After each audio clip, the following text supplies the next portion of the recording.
은혜들 아버지 하나님 그 나눌 수 있도록 주여 이 시간에 함께하여 주시옵소서. 오직 주님만이 드러나시고 주님만이 홀로 영광 받으시옵소서. 감사드리며 예수님의 이름으로 기도드립니다. 아멘.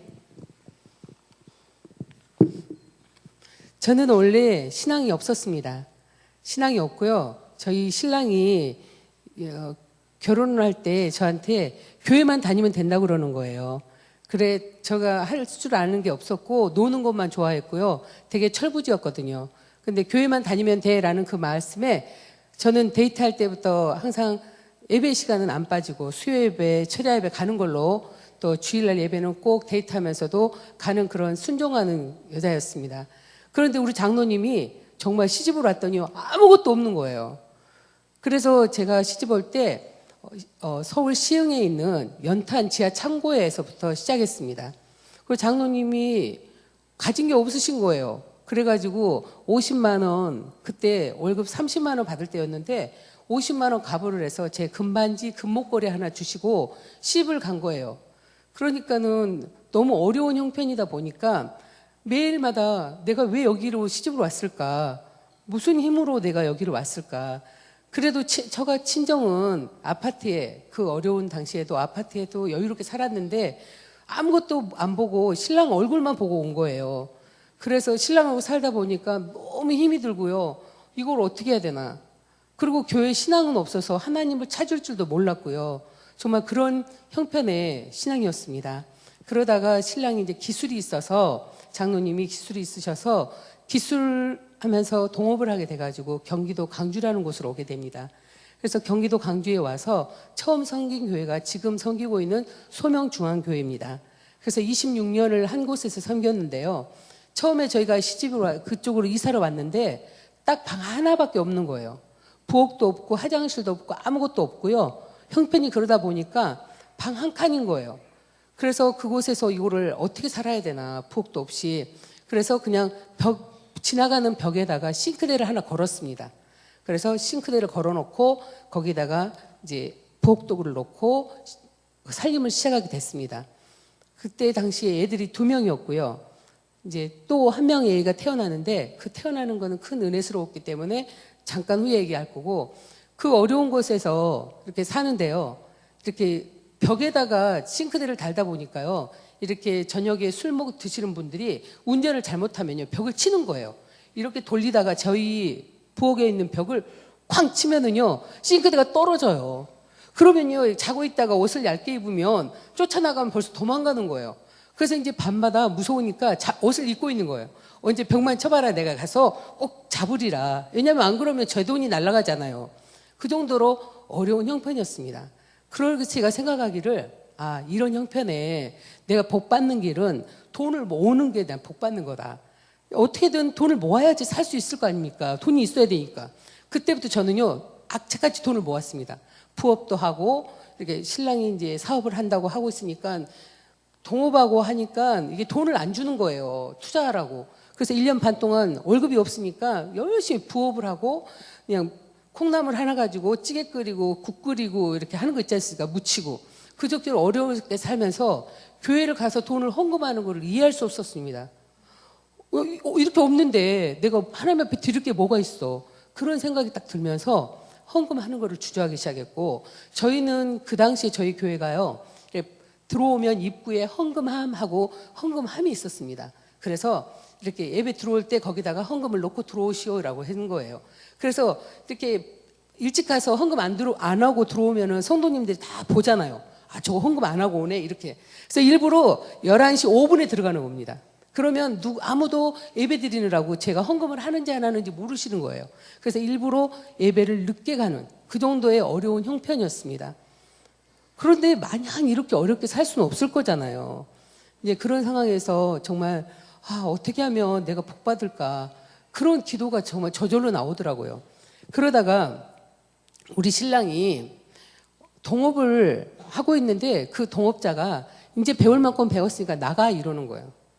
그래서 신랑이 거기서 나와버린 거예요. 근데 이제 직장도 없고 아무것도 없는 거게 되는 거예요. 근데 어떻게 해야 돼요? 제가 먹고는 살아야 되는데 이제 직장도 없고. 그래서 제가 이제 그때서 하나님이 필요한 걸 알게 됐습니다. 그전에는 제가 돈을 모아서 뭔가를 하라는 마음이었는데 아니야. 내가 이제는 하나님을 만나야 되고 이제 더 이상 갈 데가 없던 거예요. 그래서 저희는 매년 신년내 40일 새벽 기도를 드립니다. 지금도 이제 새벽 기도를 하고 있고요. 그래서 새벽 기도를 해야 되겠다는 마음을 먹고 1월 1일부터 새벽 기도를 나갔습니다. 그래서 1월 5일 날이 됐어요. 우리 신랑은 지금 쫓겨난 상황이고 아무도 없고 애는 둘이나 있고 새벽 기도 1월 5일 날 갔는데요. 갑자기 강한 바람이 저를 앞으로 미는 거예요. 항상 저는 교회에서는 구경꾼이었습니다. 그래서 항상 뒷자리에 앉아있다가 끝나는 데로 나오고 이런 사람이었는데 갑자기 그날은 이렇게 강한 힘에 의해서 제가 앞좌석으로 오게 됐습니다. 그리고 기도하는 가운데 하나님 앞에 은혜를 받았습니다. 방언으로 은혜를 받고 찬양으로 은혜를 받고 애언으로 은혜를 받고 그날 하루에 그 모든 것들이 일어나는 겁니다. 그래서 왜 이런 일이 갑자기 그래서 하루 종일 얘기하는데 방언으로만 얘기가 나오는 거예요.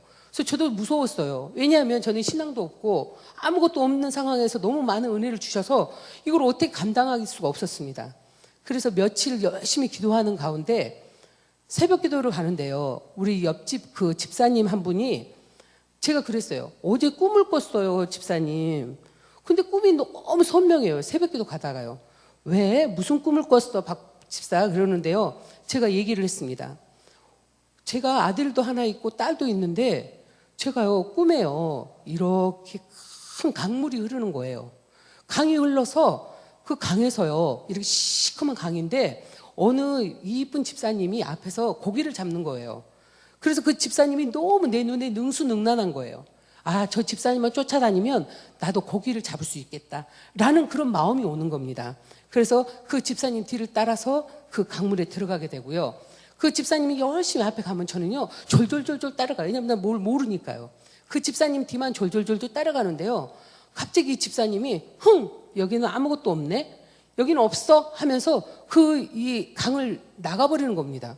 그 저도 모르게 근데 이 집사님이 발을 띄자마자 저기서부터 큰 고기가 정말 눈에 막 너무 먹음직스럽고 보음직스럽고 막 그런 큰 고기가 내려오는 겁니다. 그래서 저도 모르게 제 앞에 오는 고기를 누구든지 잡지 않습니까? 저도 모르게 그 고기를 알아 잡은 거예요. 그래서 그 고기를 잡고 이렇게 있는데 그 집사님이 너 그 고기 내놔. 그 고기 내 거야. 왜요, 집사님? 이거 내가 잡았는데요. 그랬더니 이거 내가 지금 몇 년째 이 고기를 잡으려고 기다렸고 이 고기는 자기 거라는 거예요. 근데 아니 잡은 사람이 임자하니까 내 마음에도 신앙 없는 제 마음에도 잡은 사람이 임자일 것 같은 그런 마음이 드는 겁니다. 그래서 이거 안 주고 이렇게 했는데 뺏길 것 같아요. 왜? 제가 지금 너무 어리고 아무것도 없으니까 이 사람이 달라고 무서워서 줄 것 같은 거예요. 근데 꿈에 우리 장로님이 보이시는 거예요. 저기 멀리서 장로님이 오시는 거예요. 막 불렀어요. 제가 고기를 이렇게 잡았는데 이 고기를 달라고 하신다. 이분이 나 어떻게 하면 좋으냐 이랬더니 그러면 그 고기를 본인을 달라고 하시더라고요. 그래서 제가 그 잡았던 고기를 우리 장로님을 드리게 됐지. 그러고서는 그 집사님이 막 툴툴거리면서 이거 내 건데 그러면서 가는 그런 꿈을 꿨어요. 그래서 저도 모르게 그 얘기를 계속 그 집사님하고 새벽기도 가면서 이제 교회 가는 길이 머니까 얘기를 하고 가는 겁니다. 집사님이 깜짝 놀라시는 거예요. 저희 교회에 저는 이제 그 당시에 믿음이 없었기 때문에 어떤 일이 있는지 교회 식구들이 무슨 그런 걸 몰랐던 거거든요. 근데 저희 교회에 중추적으로 역할을 감당하던 두 집사 내외가 있었습니다. 그 집사님 내외는 성가대로, 차량 봉사로, 주일학교 교사로 모든 교회의 일을 다 하고 있었습니다. 그런데 이 집사님한테는 기도거리가 있었어요. 자녀가 없는 겁니다. 자녀를 위해서 7년 동안 기도를 한 거예요. 오직 자녀만을 위해서. 그래서 이 자녀만을 위해서 기도하는 가운데 저희 당회장 목사님이 기도를 응답으로 이 집에 자녀를 주겠다는 그런 응답을 받으셨던 겁니다. 하도 열심히 기도하니까 목사님들 늘 기도하시다가 응답으로 이 집에 자녀가 생기겠다라는 것을 가서 얘기를 해라. 그리고 사모님한테 말씀을 하신 겁니다. 그러니까는 사람이 성경에도 그렇고 목사님 늘 말씀하십니다. 주시기 전에 흔들어 보신대요. 마지막에. 축복 주시기 전에. 그래서 이분들이 마지막에 주시기 전에 흔드는 그 시험이 있었던 겁니다. 그래 내가 임신을 해? 너무 좋아. 그러면 언제 임신 아니에요? 내가 언제 임신하는데요? 주시면은 너무 자기네들은 7년이 넘는 기간 동안 자녀를 위해서 기도했기 때문에 너무 갈급했던 거예요. 그럼 언제 얘를 주시는 거예요? 라고 얘기하는 거죠. 근데 이 애가 금방 며칠 날 모르잖아요. 시와 때는 모르는 거거든요. 주실 건 확실한데 그 얘기를 한 상황에 저희 당회장 목사님 사모님께서 늦둥이를 하나 임신을 합니다. 그러니까는 그 오해를 그래 내 자녀가 아니고 목사님 애가 생기는 것을 이렇게 나에게 애가 생긴다고 했어라고 말하면서 본인 가정만 나가는 게 아니라 저희가 그때 창립 그때 당시였기 때문에 몇 가정 되지도 않는데 5가정이 한꺼번에 내외지간에 그분이 얘기를 해서 교회를 나가게 되는 거였어요. 그래서 그 나간 당시였었는데 믿음 없는 저를 쓰시더라고요. 그래서 그날부터요 그분이 앉아있던 기도 자리를 제가 차지하고요. 그 내외가 앉았던 성가대를 저희 부부가 하게 되고요. 차량 봉사를 저희가 하게 됩니다. 저희 장로님도 저도 주일학교 교사를 하면서 그때부터 지금까지 작년까지 주일학교 중고등부 교사 부장을 계속 하고 있었습니다. 20년 가까이. 그거를 보면서 정말 우리 목사님께서 5가정이 초창기에 나갈 때 너무 힘이 드신 거예요.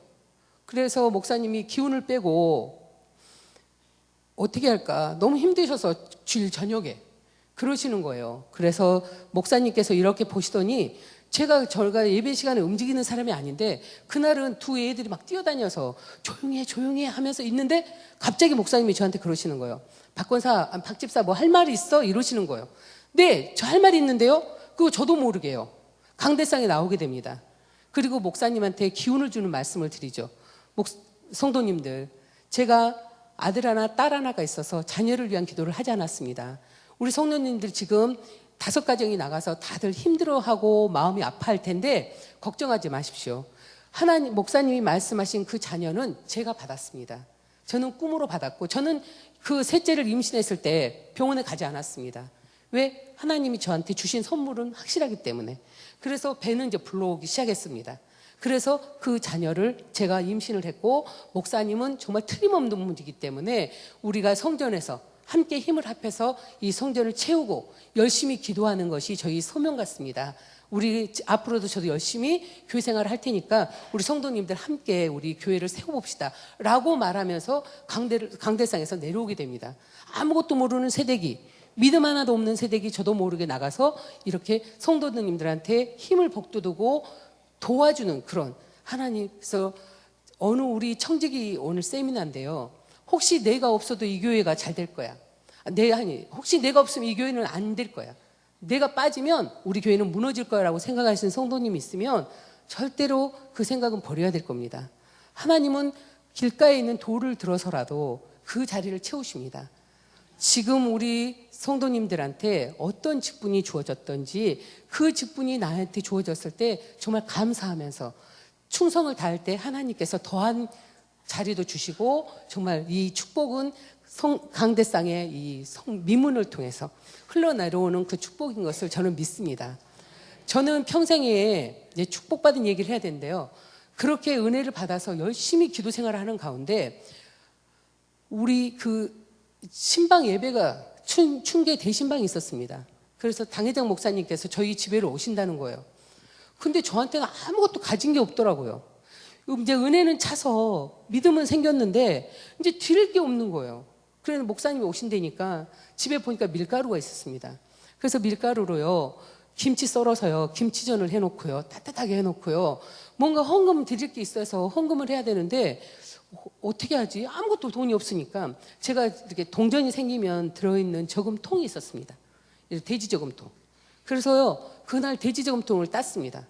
그런데 이게 10,000원만 들어있었으면 좋으련만 그걸 털어보니까 딱 9,000원이 나오는 거예요. 그래서 이 9,000원 동전을 가지고 이거를 드릴 수는 없으니까 집 앞에 있는 슈퍼마켓을 갑니다. 그래서 죄송한데 이거 동전 좀 지폐를 좀 바꿔주십시오 해서 저는 이거를 9,000원 여기 지폐로 바꿔와서 그를 봉투에 집어넣는데요. 저는요 10,000원도 춘계 대신방을 하는데 10,000원도 드릴 수 없는 내 처지가 너무 안타까운 거예요. 그전에는 이 1,000원 내놓고도 떳떳했을 내가 믿음이 들어가니까 너무 창피하고 부끄럽고 어떻게 할 줄 모르겠는 거예요. 당회장 목사님이 오셔서 기도를 하시는데 목사님께서 제 마음을 보신 거예요. 제가 계속 울고 있습니다. 왜? 너무 안타까워서. 그것밖에 드릴 수 없는 내 자신이 너무 안타까워서 계속 울고 있는데요. 목사님은 그건 아시더라고요. 박 집사, 우리 박 집사 부자지? 네, 저 부자인데요. 그래, 우리 박 집사는 가진 게 돈밖에 없어? 이렇게 얘기하시는 거예요. 아멘. 저는요, 지금 그날 신방 이후로요, 저는 닉네임이 돈밖에 없는 여자예요. 항상 저는 가진 게 돈밖에 없어요. 왜? 목사님이 너는 가진 게 돈밖에 없는 여자야 라고 말씀하셨기 때문에 그거를 저는 항상 믿었습니다. 그래서 정말 울면서 김치전 하나 내놓고 신방받았던 그날 이후로 저는 이제 어떻게 하면 하나님 앞에 드려야 될까? 그런 기도를 하게 됐고요. 그러는 와중에 저희 교회에서 많은 어려움이 있었지만 우리 장로님이 이제 7년 동안 본인이 혼자서 다 저정을 보던 그 장로님이 있었는데 그 장로님을 이제 파하고 우리 그 음장로님이 이제 재정부장이 되는 거예요. 근데 그 재정부장 되기 바로 전년에 제가 재정부원이었어요. 재정부원으로 목사님이 시켜서 재정부원에 들어가 봤더니 돈이 너무 없는 거예요. 그래서 임대세도 못 내고요. 저희가 상가에 잠깐 있었는데 임대도 못 내고 목사님 사례를 한 번도 못 드리는 거예요. 그게 제가 보게 하신 겁니다. 1년 동안. 그래서 보면서 안타까움. 그래서 임대도 못 내고 오니까 그 집 장로님은 자기가 돈을 내는 거니까 헌금을 다 집에 가져가는 거예요. 그리고 교회백화점을 했는데 그 동전을 다 쏟아놓고 장사를 하는 거예요. 자기가 임대세를 내고 목사님 사례를 주니까 이 돈은 내 돈 이러는 거예요, 재정이. 그래서 저는 거기에 많은 혼돈이 오고 고민을 하고 이런 상황에 금장로님이 재정부장이 된다는 거예요. 그래서 저는 그날부로 기도를 하기 시작합니다. 다른 기도 아무것도 안 하고요. 40일 동안 오직 교회 재정만을 위해서 기도를 합니다. 그 당시에 제가 새벽기도 차량 운행을 했는데요. 이렇게 해서 차량 운행을 하면서 계속 새벽기도 가서 이제 기도를 하는데요. 정말 새벽기도 가가지고 안 울고 집에 온 적이 없었습니다. 30분, 1시간 동안 오직 재정을 기도할 때마다 눈물이 쏟아지는 거예요. 저희 목사님 사례도 못 드리거니와 이렇게 사택에 가보면 쌀도 없고요. 자녀들이 거기도 딸이 셋인데 먹을 게 없는 거예요. 그래서 저처럼 없는 사람이 집에 거기 가면요. 갈 때 쌀 사가지고 가고요. 소고기 사가지고 가고 목사님이 좋아하는 메론 과일. 목사님 뭐 좋아하시는지. 그래서 우리 애들은요. 이거는요. 목사님만 드시는 줄 알았대요. 그래서 좋은 거는 목사님 편에. 그 정도로 형편이 어려운 걸 알고 있었기 때문에 어떻게 하면 우리 목사님 살을 드릴 수 있을까? 그 기도를 할 때마다 눈물이 쏟아지는 겁니다. 그래서 40일 동안 오직 재정만을 위해서 기도 마지막 날이었습니다. 제가 촬영을 하는데요. 그 전날 연락이 옵니다. 어떤 여자 집사님 시숙인데요. 놀러를 왔대요. 자기 집에를. 그럼 자기는 새벽 기도를 해야 되는 사람이라 차 운행을 좀 해달라는 겁니다. 그래서 제가 차 운행하면서 그분을 모시고 이제 교회를 가서 기도를 하는데요. 이분이 헌금을 하는 거예요. 새벽 기도에 누구 하면서 자기 섬기는 교회 그리고 본인 여기 지금 기도하고 있는 교회를 위해서 축복해달라고 헌금을 하는 거를 제 눈으로 보게 하십니다. 저는요 정말 뒤통수를 맞은 것처럼 응답이었습니다. 저는 음성으로 어떤 걸로 아니고 그 모습으로 보여주신 겁니다. 하나님 제가 다른 거 아무 기도 안 했잖아요. 오직 재정만을 위해서 교회 어떻게 하면 재정을 채울 거라고 기도했는데 하나님이 응답으로 그래 주셨으니까 제가 이 시간부로 하나님 앞에 공수로 나오지 않고 예물을 드리겠습니다. 제가 본이 되겠습니다. 라고 하나님 앞에 서원을 하며 응답을 하게 됩니다. 그리고 저는 그날 이후로 그날 바로 집에 와서요. 우리 금장로님한테 허락을 받습니다. 왜냐하면 제가 없는 그 방 한 칸짜리에 살면서 얘도 이제 3명이나 되고 그런 상황에 장로님이 볼 때 이 여자가 뭔 돈이 있어서 매 시간 헌금할까? 그러다 보면 서로 부부간에도 이게 오해가 되고 불신이 되거든요. 그래서 먼저 허락을 받습니다. 장로님 제가 이거를 오직 재정만을 위해서 기도하다 보니까 이런 응답을 받았다. 오늘 이런 응답을 받았는데 제가 하고 싶다. 좋다 그러면. 그거는 네 믿음이고 내 믿음이고 우리는 각자인데 너 마음대로 믿음대로 해라라고 거 허락을 해주시는 거예요. 저는 그때부터 매 시간 헌금 갈 때요. 안 가서 공수로 안 가고요. 5,000원. 처음 출발은 5,000원이었습니다. 그래서 지금 20년 넘게 그렇게 하고 있는데요. 처음에는 5,000원 출발했고요. 그러다가 그게 2년 가니까 10,000원이 되고요. 10,000원이 또 2년 지나가니까 30,000원이 돼. 2만 원이 되고, 그때 얼마 전부터는 제가 2년 전부터는 3만 원씩 시간마다 새벽 예배, 수요 예배, 금요 철야, 주일 예배, 저녁 예배까지 예배 때마다 공수로 안 나오고 항상 하나님 앞에 드리는 것을, 소원한 것을 지키기로 했습니다. 그 와중에요, 사람이 소원하면 지켜야 되는데 이게 마귀가 저에게 한번 흔들어 보더라고요. 어느 교회 집사님, 되게 그 집사님도 훌륭한 집사님이셨는데 저한테 이제 그런 얘기가 저 귀에 들어오는 거예요. 저거는 거지같이 방 한 칸에 그렇게 살면서 지가 가진 게 뭐가 있어서 저렇게 아무것도 없는 게, 거지 같은 게 돈 자랑한다고 이렇게 그 얘기를 했다는 것을 제 귀에 들리게 하는 거예요. 그래서 제가 그날은요, 수요예배였는데요, 헌금하기 싫더라고요. 정말 나도 있어서 하나님 앞에 드린 거 아니고 먹을 거 안 먹으면서 하나님 앞에 드리고 있는데 이거를 어떻게 해야 되지? 라는 그런 마음에 갈등이 잠깐 생겼었어요. 그런데 저희가 지금 주안이라는 기업을 운영하고 있는데요, 거래처에서 거래처로 물건을 납품하고 이제 가야 되는데 이게 짧은 거리였어요. 짧은 거리여서 안전벨트를 맬 당시, 지금은 안전벨트 의무지만 그때는 안전벨트도 안 맸어요. 그런데 이렇게 거래처에 끝나서 다른 거래처를 가는데 내 머릿속에 안전벨트 계속 안전벨트 이러는 거예요. 이게 뭐지? 그러고서 안전벨트를 맸어요.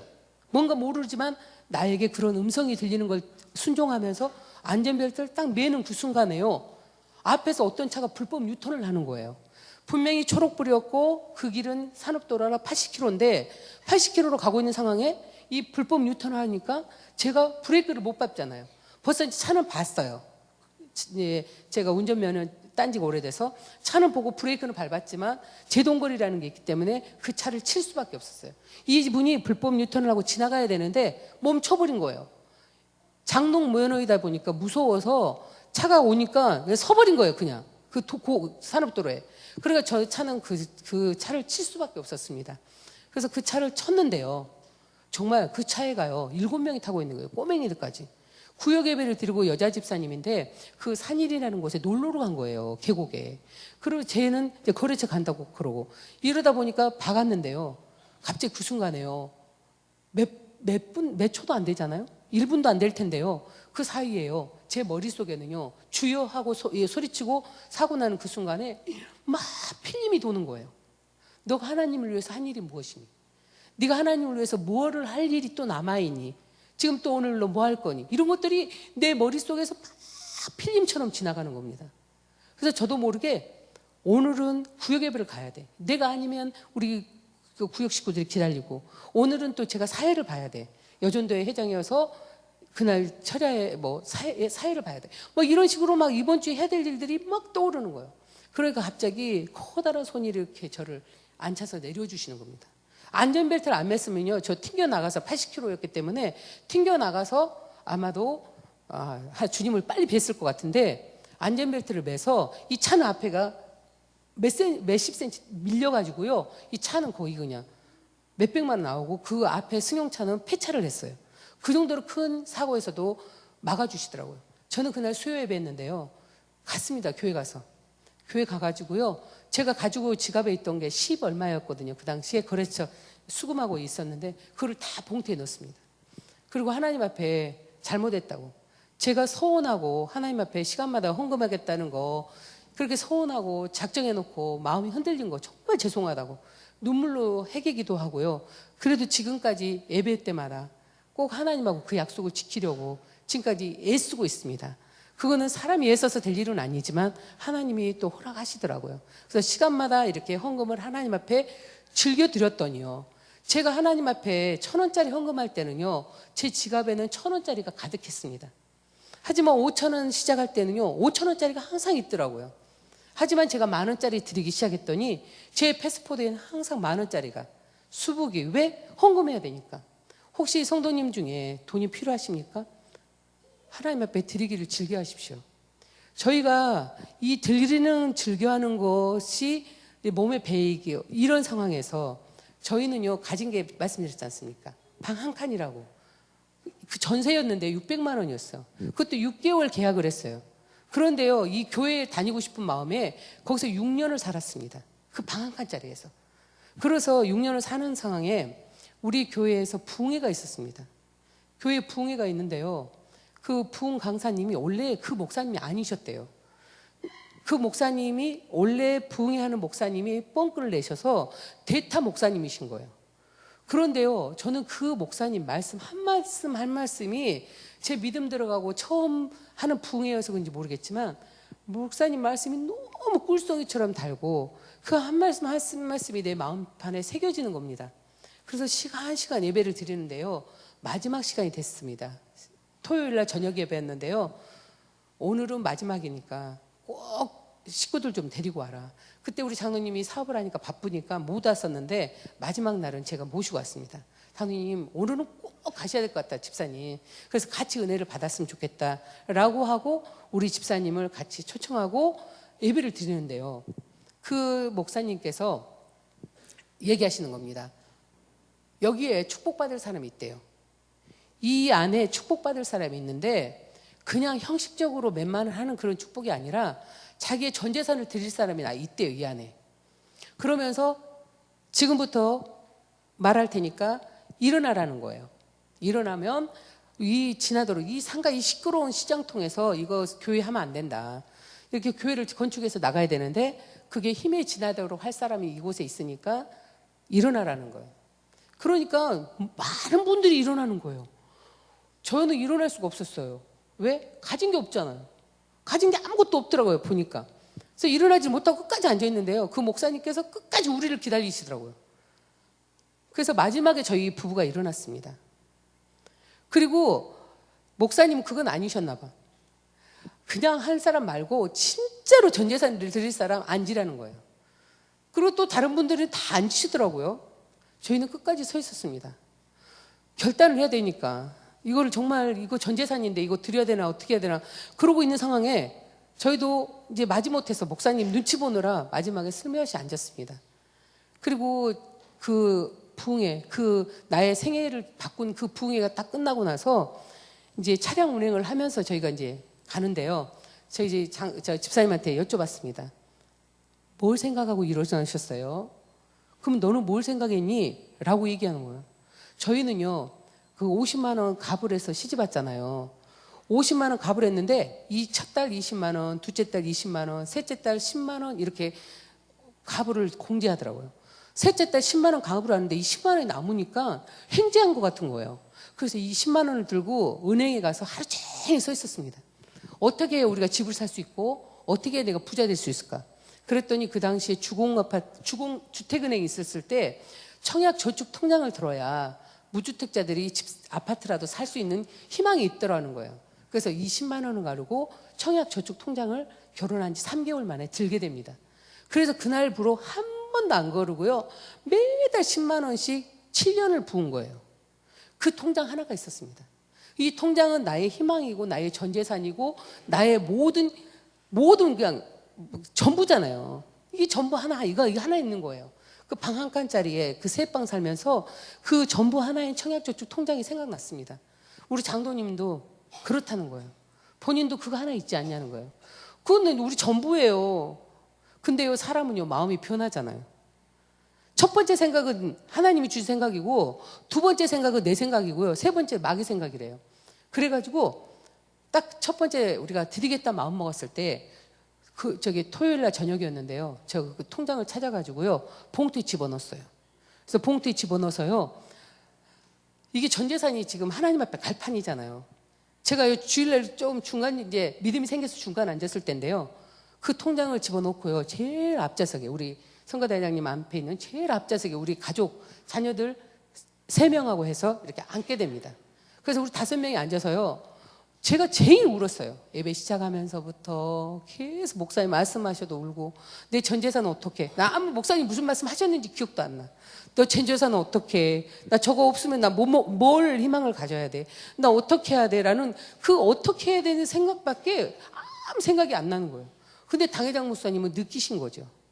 분명히 부흥회는 끝났고 이 중간에 앉던 사람이 제일 앞에 앉아서 예배 시간 내내 울고 있으니까 목사님께서 이게 왜 그러지? 뭔가 어제 부흥회가 뭔가 있었나 봐라는 생각을 하신 거죠. 그래서 그렇게 목사님 말씀은 끝나시고 이렇게 헌금 시간이 있어서 이제 헌금 바구니가 이렇게 돌아갔습니다. 그래서 저희 앞에 왔는데요. 저는요, 이 통장을 들고 부들부들 떨었어요. 이걸 내야 되는데, 이거 내기로 돼 있고 내야 되는 거였어요.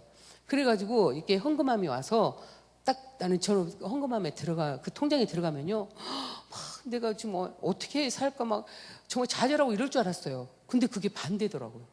전 재산이 그 헌금 이렇게 바구니에 쏙 들어가는데요.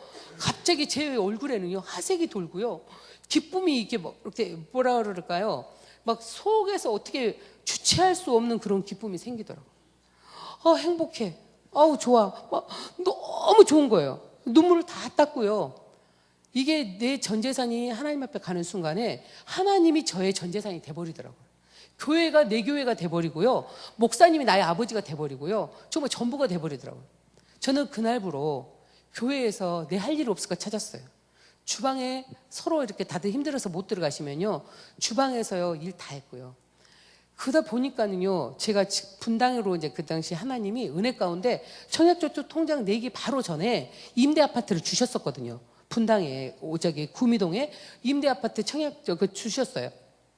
분당으로 이사 간 상황에서 계속 여기로 교회를 6년을 다녔거든요. 저희 경기도 광주에 있는 소명중앙교회로.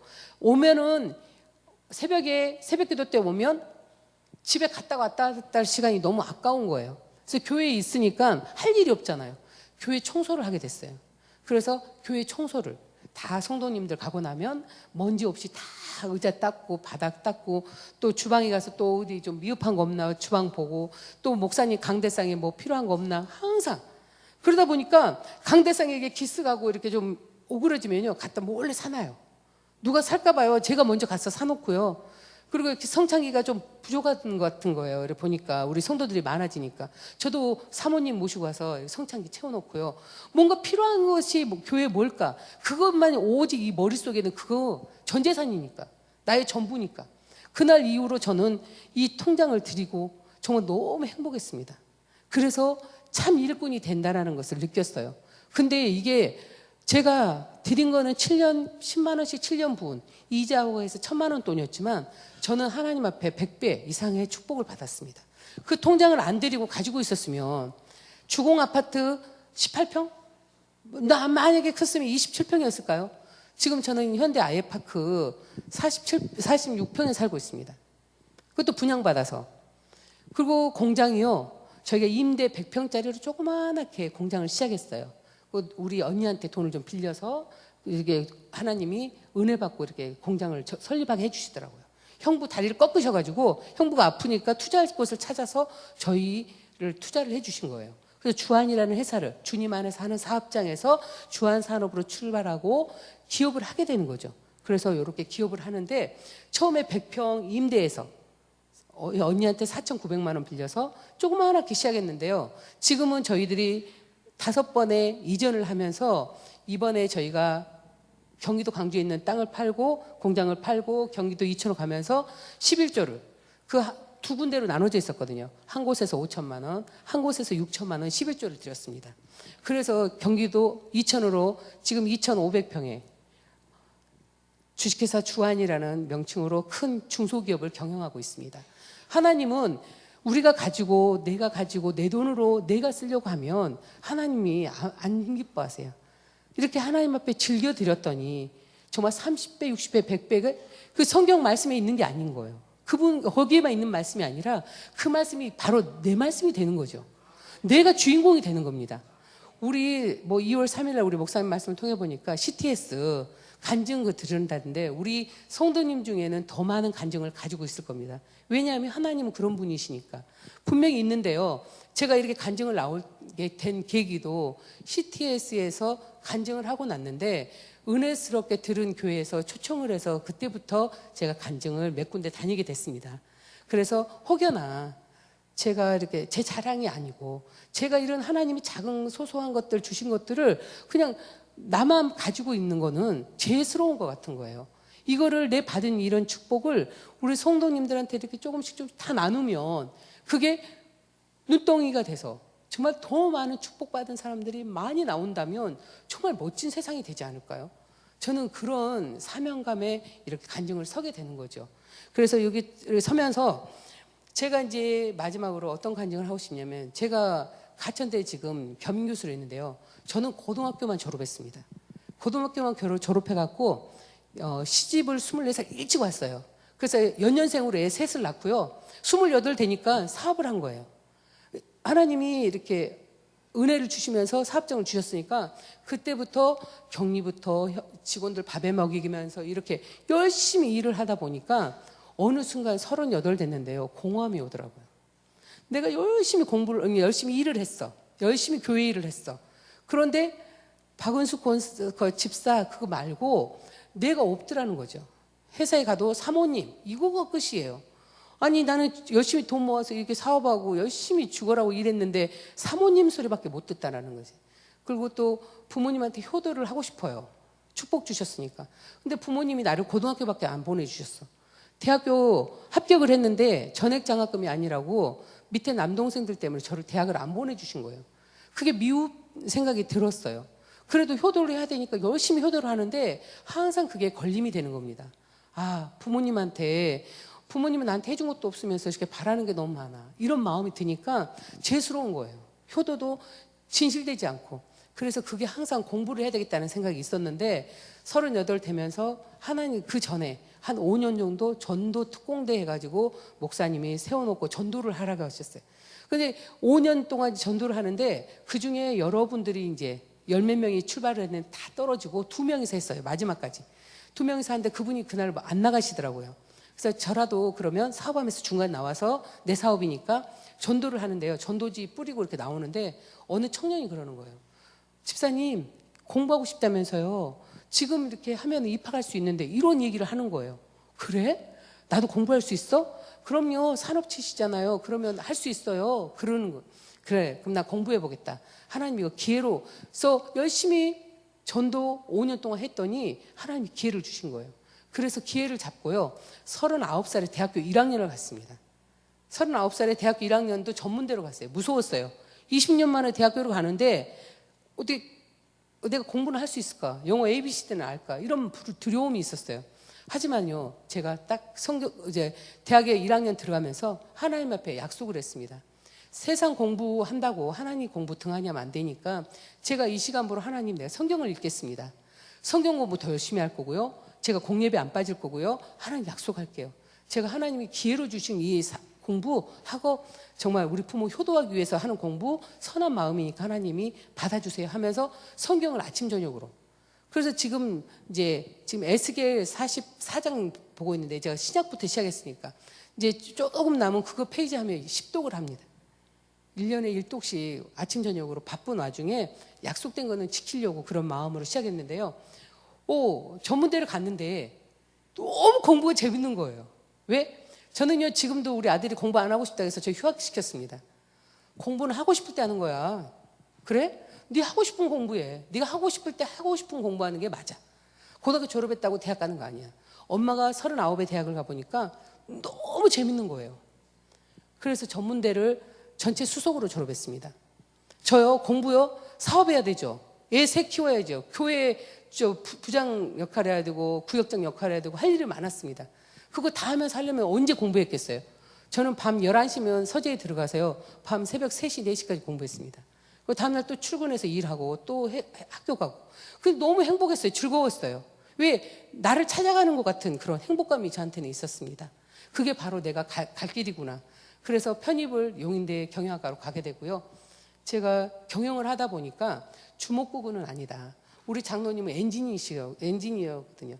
그러다 보니까 기계를 잘 다루시고 특허를 연구하시고 열심히 현장 일 하시고 저는 경영학을 공부해서 관리를 하고 있습니다. 그래서 회사 전체 관리를 하면서 이거를 정확하게 배운 그 이론대로 차곡차곡 정리해 가니까 직원들 관리라든지 이런 부분들도 훨씬 은혜스럽게 지금 진행되고 있습니다. 그래서 학사를 졸업하고 석사하고 박사까지 계속해서 10년 동안 공부하고요. 재작년 벌써 돼버렸네요. 2014년도 딱 49에 제가 박사를 하기를 취득하고요.